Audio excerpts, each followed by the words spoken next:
jestli jsem čestná, charakterní, důležité vůbec není. Permanentní optimista, pro mě ale nejsou místa.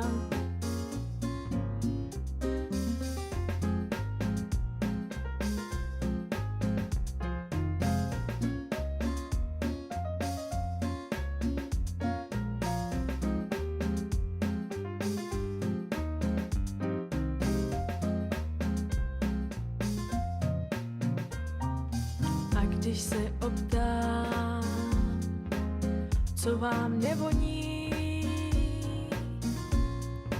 slečna se pousměje a pak se předkloní a řekne, chybí vám relevantní praxe, přijďte k nám za pár let a pak se uvidí.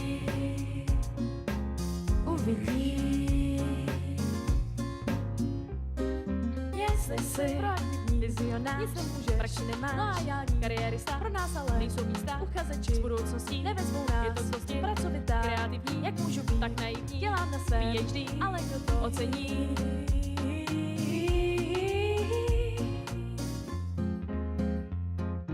A když se optám, co jim nevoní, HR se pousměje a pak se předkloní a řekne,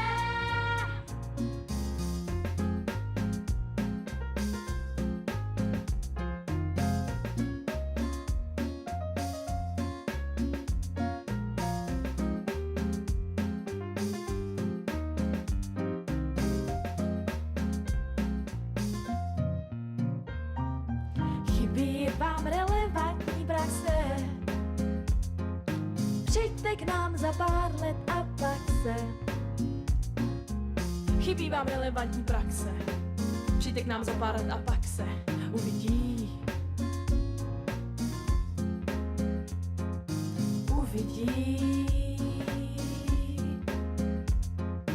Uvidí. Chybí vám relevantní praxe, přijďte k nám za pár let a pak se uvidí. Uvidí. Chybí vám relevantní praxe, přijďte k nám za pár let a pak se uvidí. Uvidí. Uvidí.